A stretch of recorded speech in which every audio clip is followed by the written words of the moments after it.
बहुत समय पहले की बात है। एक नदी के किनारे एक जामुन का पेड़ था। उस पेड़ पर एक बड़ा ही चतुर और शरारती बंदर रहता था जिसका नाम मिठू था।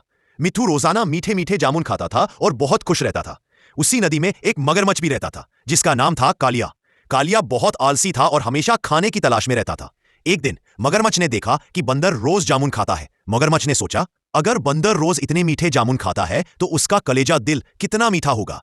मगरमच्छ ने बंदर से दोस्ती करने की सोची। वह नदी के किनारे आया और बंदर से बोला, नमस्ते भाई, तुम रोजाना इतने मीठे फल खाते हो, क्या तुम मुझे भी थोड़े से दोगे? मैं तुम्हें नदी के दूसरी ओर एक और बड़ा जामुन का पेड़ दिखाऊंगा। बंदर सीधा साधा था लेकिन चतुर भी था। उसने मगरमच्छ को कुछ जामुन दिए। कुछ दिनों तक दोनों दोस्त बन गए। मगरमच्छ रोज जामुन खाने आता और कभी कभी बंदर को अपनी पीठ पर बिठाकर नदी के पार घुमाने ले जाता। एक दिन मगरमच्छ की पत्नी ने उससे कहा कि वह बंदर का मीठा कलेजा खाना चाहती है। मगरमच्छ पहले तो हिचकिचाया, पर पत्नी के जोर देने पर वह मान गया। अगले दिन मगरमच्छ बंदर को नदी पार ले जा रहा था। जब वे नदी के बीचों बीच पहुंचे तो मगरमच्छ ने अपने दिल की बात बताई। उसने कहा, दोस्त, मेरी पत्नी तुम्हारा मीठा कलेजा खाना चाहती है, इसलिए मैं तुम्हें मारने लाया हूं। बंदर पहले तो घबराया, पर तभी उसकी तेज बुद्धि काम आई। उसने शांत होकर मगरमच्छ से कहा, अरे दोस्त, तुमने यह बात पहले क्यों नहीं बताई?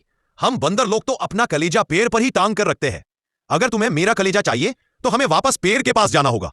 मगरमच्छ मूर्ख था। उसने सोचा कि बंदर सच कह रहा है। वह तुरंत वापस किनारे की ओर मुड़ गया।